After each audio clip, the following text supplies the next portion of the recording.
ರಿಗೆ ನಮಸ್ಕಾರ.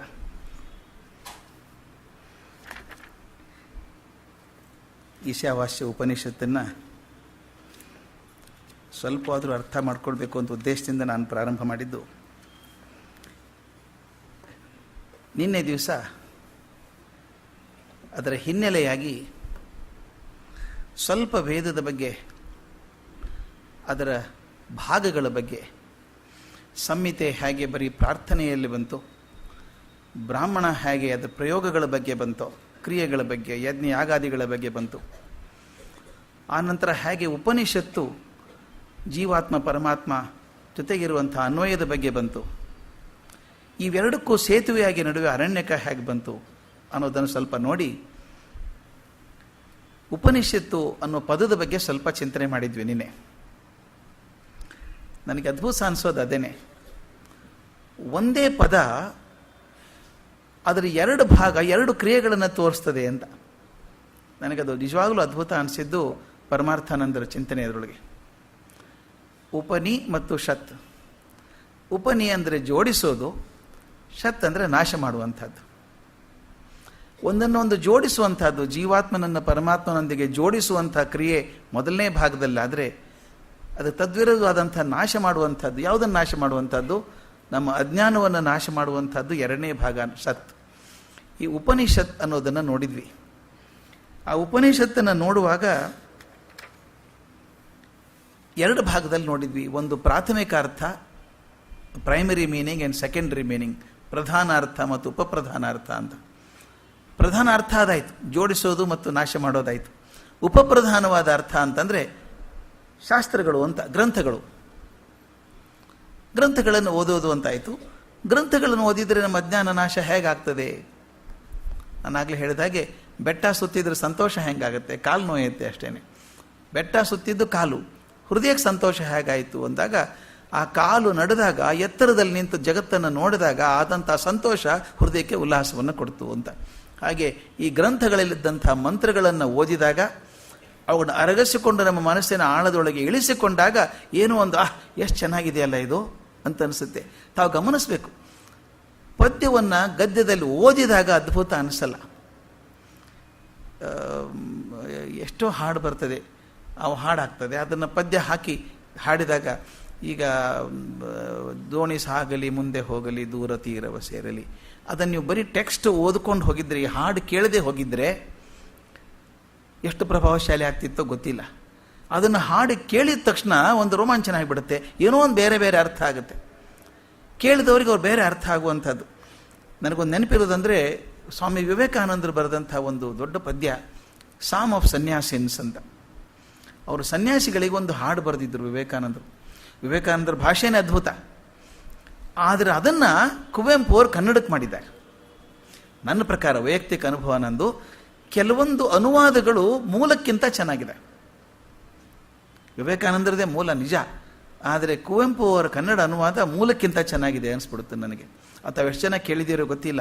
ಏಳು ಮೇಲೇಳು ಏಳು ಸಾಧುವೆ ಹಾಡು ತ್ಯಾಗಿಯ ಹಾಡನು, ಹಾಡಿನಿಂದೆಚ್ಚರಿಸು ಮಲಗಿಯ ನಮ್ಮ ಈ ತಾಯ್ನಾಡನು.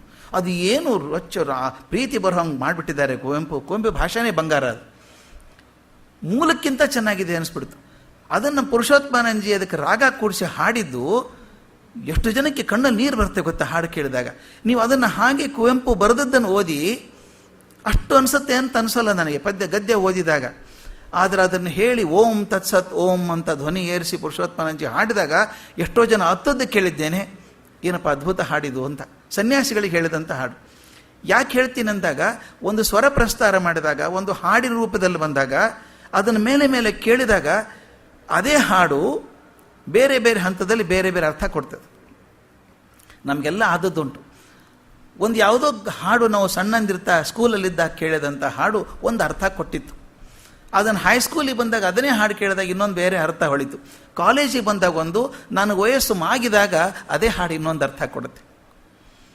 ಹಾಗೆ ಕೇಳ್ತಾ ಹೋದಾಗ, ಈ ಮಂತ್ರಗಳನ್ನು ಕೇಳ್ತಾ ಹೋದಾಗ ಮೊದಲು ಬಾಯಿಗೆ ಬರುತ್ತೆ, ಬಾಯಿಗೆ ಬಂದದ್ದು ಹೃದಯ ಕಿಳಿತದೆ, ಹೃದಯ ಕಿಳಿದಾಗ ಏನೋ ಒಂದು ಅಂತಃಕರಣ ಸ್ಫುರಣೆ ಆಗ್ತದೆ. ಅದಾಗ ಹೌದಲ್ಲ, ಇದು ನನ್ನ ಜೀವನಕ್ಕೂ ಬೇಕಾದದ್ದಿದು ಅಂತ ಅನಿಸುತ್ತೆ.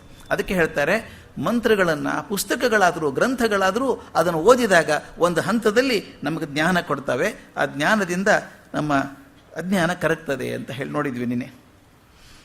ಆನಂತರ ಉಪನಿಷತ್ತುಗಳು ಎಷ್ಟೊಂದಿತ್ತು ಅನ್ನೋದನ್ನು ಹೇಳ್ತಾ ಈಗ 10 ಉಳಿದಿದ್ದಾವೆ. 10 ಬಹಳ ಮುಖ್ಯವಾದ ಉಪನಿಷತ್ತುಗಳು ಅಂತಾರೆ. 108 ಉಪನಿಷತ್ತು, ಅದ್ರಲ್ಲಿ 10 ಮಾತ್ರ ಹೆಚ್ಚು ಪ್ರಮುಖವಾದದ್ದು ಅಂತ ಹೇಳಿ ಈಶಕೇನ ಕಠ ಪ್ರಶ್ನ ಮುಂಡ ಮಾಂಡುಕ್ಯ ತಿತ್ತಿರಿ ಐತರೇಯಂಚ ಛಾಂದೋಗ್ಯಂ ಬೃಹದಾರಣ್ಯಕಂ ದಶಃ. ಈ 10 ಉಪನಿಷತ್ತುಗಳು ಬಹಳ ಮುಖ್ಯವಾದದ್ದು ಅಂತ. ಆ ಮುಖ್ಯವಾದದ್ದು ಯಾಕೆ ಅಂತಂದರೆ ಕಾರಣ ಅದಕ್ಕೆ ಬಹಳ ಹಿರಿಯರೆಲ್ಲರೂ ವ್ಯಾಖ್ಯಾನ ಬರೆದಿದ್ದಾರೆ, ಭಾಷ್ಯ ಬರೆದಿದ್ದಾರೆ. ಅದಲ್ಲದೆ ವೇದವ್ಯಾಸರು ಬ್ರಹ್ಮಸೂತ್ರದಲ್ಲಿ ಸಾಕಷ್ಟು ಕಡೆಗೆ ಈ ಉಪನಿಷತ್ತುಗಳ ಬಗ್ಗೆ ರೆಫರ್ ಮಾಡ್ತಾರೆ. ಈ ಉಪನಿಷತ್ತುಗಳು ಹೀಗಿದೆ ಅಂದಾಗ. ಆದ್ದರಿಂದ ಶಂಕರಾಚಾರ್ಯರು ಕೂಡ ಉಪನಿಷತ್ತುಗಳಿಗೆ ಭಾಷ್ಯವನ್ನು ಬರೆದಿದ್ದಾರೆ. ಆದ್ದರಿಂದ 10 ಮುಖ್ಯವಾದ ಉಪನಿಷತ್ತುಗಳು ಅಂತ. ಅದರಲ್ಲಿ ಈ ಮೊದಲನೇದಾದದ್ದು ಈಶಾವಾಸ್ಯೋಪನಿಷತ್ ಅಥವಾ ಈಶೋಪನಿಷತ್ ಅಂತ ಕರೀತಾರೆ. ಮೊದಲೇದು ಅಂದರೆ ಮೊದಲೇದ್ದು ಅಂತಲ್ಲ, ಶ್ಲೋಕದಲ್ಲಿ ಬಂದದ್ದು ಮೊದಲೇದ್ದು. ಅದನ್ನು ಹಾಗೆ ಪಾಠ ಮಾಡಲ್ಲ. ಸಾಮಾನ್ಯವಾಗಿ ಕೆಲವರು ಮಾಡೋದು ಬೃಹದಾರಣ್ಯಕ ಮಾಡಿ ಆಮೇಲೆ ಈಶೋಪನಿಷತ್ತಿಗೆ ಹೋಗ್ತಾರೆ. ಆದರೆ ಯಾಕಂದರೆ ಅದು ಕಷ್ಟದ್ದು ಅಂತ ಒಂದು ಥಿಯರಿ ಇದೆ. 18 ಮಂತ್ರ ಇದ್ದರೂ ಕೂಡ ತುಂಬ ಕಷ್ಟದ್ದು ಅಂತ. ಕಷ್ಟದ್ದು ಯಾಕೆ ಅಂತ ಒಂದು ಹೇಳ್ತಾರೆ. ಆದರೆ ಶಾಂತಿ ಮಂತ್ರನೇ ಕಷ್ಟ. ಮೊದಲಿನ ಮಂತ್ರ ಅದೇ ಕಷ್ಟ. ಅಲ್ಲಿಂದ ಇರೋವಂಥ 18 ಮಂತ್ರ ಇದಾವಲ್ಲ, ಕಷ್ಟ ಯಾಕೆ ಅಂದರೆ ಬೇರೆ ಬೇರೆ ದಾರ್ಶನಿಕರು, ಬೇರೆ ಬೇರೆ ವಿದ್ವಾಮ ಪಂಡಿತರು ಬೇರೆ ಬೇರೆ ಕಾಲಕ್ಕೆ ಅವುಗಳ ಬಗ್ಗೆನೇ ಬೇರೆ ಬೇರೆಯಾಗಿ ವ್ಯಾಖ್ಯೆ ಮಾಡಿದ್ದಾರೆ. ಯಾವುದು ಸರಿ? ಹಾಗಾದರೆ ಎಲ್ಲರೂ ಬೇರೆ ಬೇರೆ ಮಾಡಿದ್ದಾರಲ್ಲ, ಯಾವುದು ಸರಿ ಅನ್ನೋದು ಕಷ್ಟ. ಯಾಕಂದರೆ ಮಕ್ಕಳನ್ನು ಈ ಆಟಿಕೆ ಸಾಮಾನು ಅಂಗಡಿಯಲ್ಲಿ ಬಿಟ್ಬಿಟ್ರೆ ಹೆಂಗಾಗತ್ತೆ? ಎಲ್ಲನೂ ಚಂದಾನೇ ಅನಿಸುತ್ತೆ. ಒಂದು ತೆರೆದ ಮನಸ್ಸಿಗೆ ಎಲ್ಲ ವಿಶ್ಲೇಷಣೆನೂ ಸರಿ ಅನಿಸುತ್ತೆ. ಆದರೆ ಅಲ್ಲಿ ನಿಮಗೆ ಪ್ರಯೋಜನಕ್ಕೆ ಬರುವಂಥದ್ದು ನಮ್ಮ ವೈಯಕ್ತಿಕ ಅನುಭವ ಮತ್ತು ತಿಳುವಳಿಕೆ. ಈ ಅವರೆಕಾಯಿ ಹಬ್ಬ ಬಂದಾಗ ರಾಶಿ ರಾಶಿ ಗುಡ್ಡೆ ಅವರೆಕಾಯಿ ಹಾಕಿರ್ತಾರೆ. ಎಲ್ಲರ ಮುಂದೆನೂ ಒಂದು ಗುಡ್ಡೆ ಅವರೆಕಾಯಿ ಇರುತ್ತೆ. ಯಾವುದು ಒಳ್ಳೆಯದು?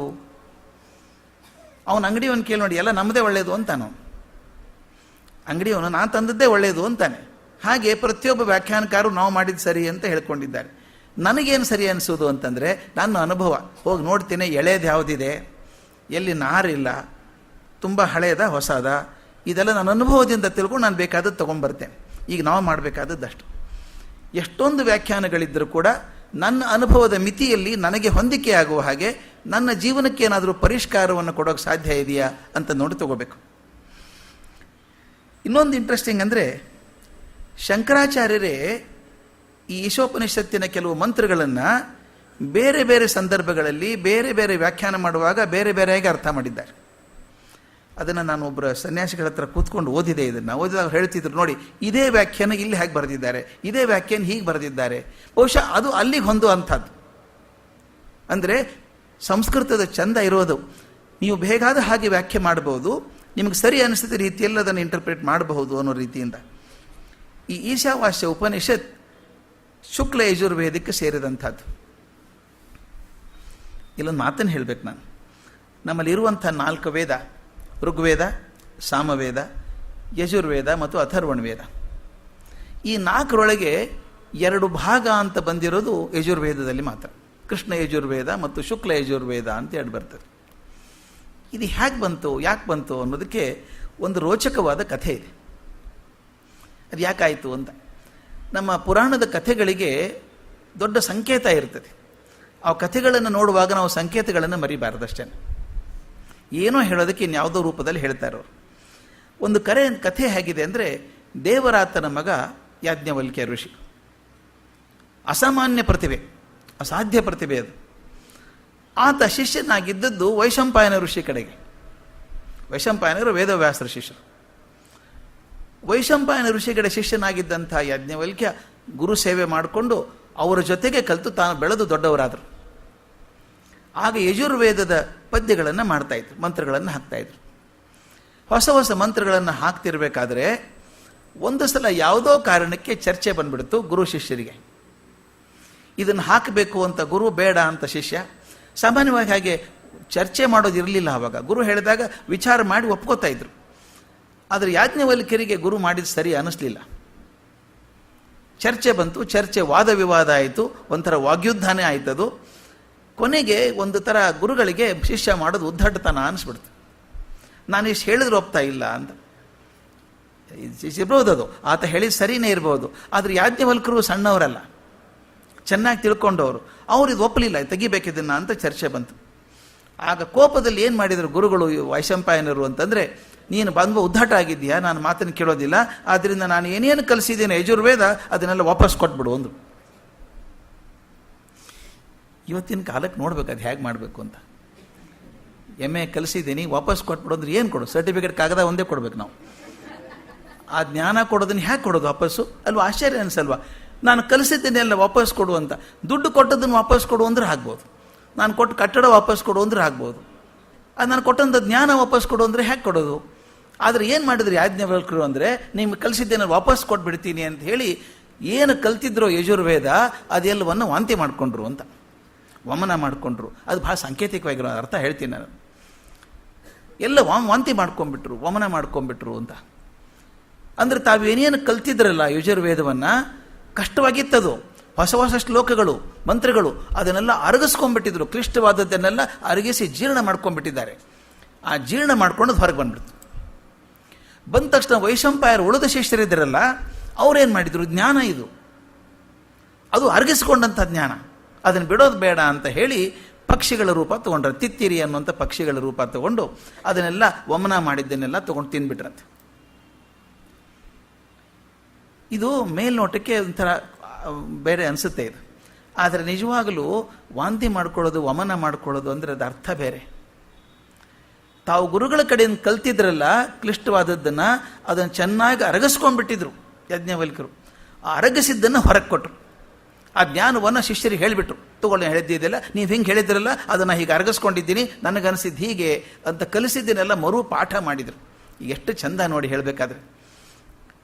ನಾನಲ್ವಾ ಹೇಳಿದ್ದನ್ನೆಲ್ಲ ಕಕ್ಕಿಸ್ಬಿಟ್ಟೆ ಅವನ ಕಡೆಯಿಂದ. ಹೇಳಿದ್ದಲ್ಲ, ಈಗ ಗುರುಗಳು ಮಾಡಿದ ಋಣ, ಅದಕ್ಕೆ ಹೇಳ್ತಾ ಗುರು ಋಣ ತೀರಿಸ್ಬೇಕಾದ್ರೆ ಗುರುಗಳ ಕಡೆಯಿಂದ ಏನು ಕಲ್ತಿದ್ರೋ ಅದನ್ನು ಶಿಷ್ಯರಿಗೆ ಅದೇ ಅನ್ಯಾದೃಶ ಪ್ರೀತಿಯಿಂದ ಕಲಿಸಿದರೆ ಗುರು ಋಣ ತೀರ್ತದೆ ಅಂತ ಹೇಳ್ತಾರೆ. ಅದನ್ನು ಗುರು ಋಣ ತೀರಿಸೋದಕ್ಕೆ ಅವ್ರೇನು ಮಾಡಿದರು, ತಾವೇನೇನು ಕಲ್ತಿದ್ರಲ್ಲ ಅರಗಿಸ್ಕೊಂಡಿದ್ರು, ಅರ್ಥ ಮಾಡ್ಕೊಂಡಿದ್ರು, ಅದನ್ನು ಸುಲಭ ಮಾಡ್ಕೊಂಡಿದ್ರು, ಅದನ್ನೆಲ್ಲರಿಗೂ ಹೇಳಿಬಿಟ್ರು. ಶಿಷ್ಯರು ಕಲ್ಕೊಂಡ್ರು. ಆ ಶಿಷ್ಯರು ಏನು ದಾಖಲೆ ಮಾಡಿಕೊಂಡ್ರೋ ಅದನ್ನೇ ಕೃಷ್ಣ ಯಜುರ್ವೇದ ಅಂತ ಕರೆದ್ರು. ಕೃಷ್ಣ ಯಜುರ್ವೇದ ಅಂತ ಕರೆದದ್ದು ಕಪ್ಪು ಅಂತ. ಅದು ತಿರಸ್ಕಾರ ಮಾಡಿದ್ದು, ತ್ಯಾಗ ಮಾಡಿದ್ದು, ಕಲ್ತದ್ದನ್ನು ವಾಪಸ್ ಕೊಟ್ಟದ್ದು. ಅದನ್ನು ಯಾವುದನ್ನು ತ್ಯಾಜ್ಯ ಮಾಡಿದ್ರಿಂದ ಅದು ಕಪ್ಪು ಅಂತ ಹೆಸರು ಬಂತು, ಕೃಷ್ಣ ಯಜುರ್ವೇದ ಅಂತ. ಅದಕ್ಕೆ ಪಾಶ್ಚಾತ್ಯರು ಅದನ್ನು ಬ್ಲ್ಯಾಕ್ ಯಜುರ್ವೇದ ಅಂತ ಕರೀತಾರೆ. ಪಾಪ ಅಷ್ಟೇ, ಅವ್ರು ಇರೋದೇ ಬ್ಲ್ಯಾಕ್ ಆ್ಯಂಡ್ ವೈಟ್ ಎರಡೇನೆ, ಅದು ಬ್ಲ್ಯಾಕ್ ಯಜುರ್ವೇದ ಅಂತ ಕರೀತಾರೆ. ಆಮೇಲೆ ಯಾಜ್ಞವಲ್ಕರು ಏನು ಮಾಡಿದರು ಅಂದರೆ, ಇದು ಸಾಕು ನನಗೇನು ಬೇಡ ಇಲ್ಲಿದ ಅಂತ ಬಿಟ್ಟು ಹೋಗಿ ಇನ್ನು ಯಾವ ಗುರುಗಳನ್ನು ಆಶ್ರಯಿಸೋದಿಲ್ಲ ನಾನು ಅಂತ ತೀರ್ಮಾನ ಮಾಡಿ ಎಲ್ಲ ಜ್ಞಾನಗಳಿಗೂ ಮೂಲ ರೂಪನಾದಂಥ ಸೂರ್ಯನನ್ನು ಧ್ಯಾನ ಮಾಡೋಕ್ಕೆ ಶುರು ಮಾಡಿದರು. ಇಷ್ಟು ಘನಘೋರವಾದಂಥ ತಪಸ್ಸು ಮಾಡಿದರು ಅಂತಂದರೆ, ಕೆಲವು ವರ್ಷಗಳ ನಂತರ ಸೂರ್ಯ ಸಾಕ್ಷಾತ್ತಾಗಿ ಮುಂದೆ ಬಂದ. ಆದರೆ ಸೂರ್ಯ ತನ್ನ ರೂಪದಲ್ಲಿ ಬರೋಕ್ಕೆ ಸಾಧ್ಯ ಇಲ್ಲ, ಯಾಕಂದರೆ ಆ ರೂಪದಲ್ಲಿ ಬಂದರೆ ಯಾರೂ ಬದುಕೋಕ್ಕೆ ಸಾಧ್ಯ ಇಲ್ಲ, ಭಸ್ಮ ಆಗಿ ಹೋಗ್ಬಿಡ್ಬೇಕು. ಆದರೆ ಒಂದು ಕುದುರೆ ರೂಪದಲ್ಲಿ ಬಂದ ಆತ ಅಂತ. ಎಷ್ಟು ಚೆನ್ನಾಗಿದೆ ನೋಡಿ. ಕುದುರೆ ರೂಪದಲ್ಲಿ ಮುಂದೆ ಬಂದು ಇದುವರೆಗೂ ಯಾರಿಗೂ ಕೇಳಿರದಂಥ, ಚಿಂತನೆ ಮಾಡದಂಥ ಅಪಾರವಾದ ಆಳವಾದ ಚಿಂತನೆಯನ್ನು ಯಾಜ್ಞವಲ್ಕ್ಯರಿಗೆ ಕೊಟ್ಟು ಹೋದ. ಅದನ್ನೇನು ದಾಖಲೆ ಮಾಡಿದ್ರೋ ಅದನ್ನು ಶುಕ್ಲ ಯಜುರ್ವೇದ ಅಂತಾಯಿತು. ಅಂದರೆ ತಾನು ಕಲ್ತಿದ್ದನ್ನು ಗುರುಗಳಿಗೆ ಕೊಟ್ಟು ಬಿಟ್ಟದ್ದು, ತ್ಯಾಜ್ಯ ಮಾಡಿದ್ದು ಕೃಷ್ಣ ಯಜುರ್ವೇದ. ಆದರೆ ತಾನು ಸೂರ್ಯನ ಮುಖಾರ ಪಡ್ಕೊಂಡಂಥ ಜ್ಞಾನ ಏನಿತ್ತೋ, ವಿಶೇಷವಾದಂಥ ಅನುಪಮವಾದಂಥ ಜ್ಞಾನ, ಅದನ್ನೇನು ದಾಖಲೆ ಮಾಡಿದರೋ ಅದನ್ನು ಶುಕ್ಲ ಯಜುರ್ವೇದ. ಬೆಳ್ಳಗಿದೆ, ಸೂರ್ಯ ಆಗಿರೋದ್ರಿಂದ ಪ್ರಖರವಾಗಿರೋದು ಅಂಥೇಳಿ ಶುಕ್ಲ ಯಜುರ್ವೇದ ಅಂತ ಒಂದಾಯಿತು. ಅದನ್ನು ಪಾಶ್ಚಾತ್ಯರು ವೈಟ್ ಯಜುರ್ವೇದ ಅಂತ ಕರೆದರು. ಒಂದು ಬ್ಲ್ಯಾಕ್ ಯಜುರ್ವೇದ, ಒಂದು ವೈಟ್ ಯಜುರ್ವೇದ ಅಂತ. ಅದನ್ನು ನಾವು ತುಂಬ ಚೆನ್ನಾಗಿ ಕೃಷ್ಣ ಯಜುರ್ವೇದ, ಶುಕ್ಲ ಯಜುರ್ವೇದ ಅಂತ ಕರಿತೀವಿ. ಈ ಶುಕ್ಲ ಅಥವಾ ಕೃಷ್ಣ ಯಜುರ್ವೇದ ಬಂದಾಗ ಅದನ್ನು ಇನ್ನೊಂದು ಹೆಸರಿಂದನೂ ಕರೀತಾರೆ, ವಾಜಸನೇಯಿ ಯಜುರ್ವೇದ ಅಂತ ಕರೀತಾರೆ. ವಾಜಸನೇಯಿ ಯಜುರ್ವೇದ ಅಂತ. ಯಾಕಂದರೆ ಸಂಸ್ಕೃತದಲ್ಲಿ ವಾಜಿ ಅಂದರೆ ಕುದುರೆ. ಸೂರ್ಯ ಕುದುರೆ ರೂಪದಲ್ಲಿ ಬಂದು ಕೊಟ್ಟದ್ರಿಂದ ಕುದುರೆ ರೂಪದಲ್ಲಿ ಬಂದಂಥ ಜ್ಞಾನ ನನಗೆ ಅಂಥೇಳಿ ವಾಜಸನೇಯಿ ಯಜುರ್ವೇದ ಅಂತ ಕರೆದರು. ಈ ಯಾಜ್ಞವಲ್ಕ ತಾನು ಕಲ್ತಂಥ ವಾಜಸನೇಯಿ ಯಜುರ್ವೇದವನ್ನು 15 ಭಾಗಗಳನ್ನಾಗಿ ಮಾಡ್ತಾರೆ. 15 ಭಾಗಗಳನ್ನಾಗಿ ಮಾಡಿ ಹಂಚ್ತಾರೆ. ಅವರಿಬ್ಬರು ಶಿಷ್ಯರು ಮುಖ್ಯ. ಸಾಕಷ್ಟು ಜನ ಶಿಷ್ಯರಿದ್ದರು, ಅವರಲ್ಲಿ ಮುಖ್ಯವಾಗಿ ಇಬ್ಬರು ಅಂತ ಇಬ್ಬರು, ಮಧ್ಯಾಹ್ನ ದಿನ ಅಂತ ಒಬ್ಬರು, ಕಣ್ವ ಅಂತ ಇಬ್ಬರು ಋಷಿಗಳು ಅವ್ರ ಜೊತೆಗಿದ್ದಂಥವ್ರು. ಅವರು ಇದನ್ನು ಸ್ವೀಕಾರ ಮಾಡಿ ಅವರು ಬೆಳೆಸ್ಕೊಂಡು ಹೋದರು. ಮಧ್ಯಾಹ್ನ ಬೆಳೆಸ್ಕೊಂಡದ್ದಕ್ಕೆ ಅವ್ರ ಹೆಸರು ಬಂದ್ಬಿಡ್ತು. ಅದಕ್ಕೆ ಮಧ್ಯಾಹ್ನೇಯ ಯಜುರ್ವೇದ ಅಂತ ಒಂದು ಬಂತು. ಕಣ್ವರು ಬರೋದ್ರಿಂದ ಕಣ್ವ ಯಜುರ್ವೇದ ಅಂತ ಬಂತು. ನಮ್ಮ ಭಾರತದಲ್ಲಿ ಹೇಗಿದೆ ಅಂದರೆ, ಉತ್ತರ ಭಾರತದಲ್ಲಿ ಹೆಚ್ಚಿನ ಮಟ್ಟಿಗೆ ಜನ ಅದನ್ನು ಮಧ್ಯಾಹ್ನೇಯ ಯಜುರ್ವೇದವನ್ನು ಪಠಿಸ್ತಾರೆ. ದಕ್ಷಿಣ ಭಾರತದಲ್ಲಿ ಕರ್ನಾಟಕವನ್ನು ಸೇರಿಸಿ ಸಾಕಷ್ಟು ಜನ ಕಣ್ವ ಯಜುರ್ವೇದವನ್ನು ಪಠಿಸ್ತಾರೆ ಅಂತ. ಮುಖ್ಯವಾಗಿರೋದು ಇಷ್ಟೇ, ಮೂಲ ಜ್ಞಾನ ಒಂದೇ. ಯಜುರ್ವೇದ ಸಿಕ್ಕದ್ದು ಗುರುಗಳ ಮುಖಾಂತರ ವೈಶಂಪಾಯನರಿಂದ.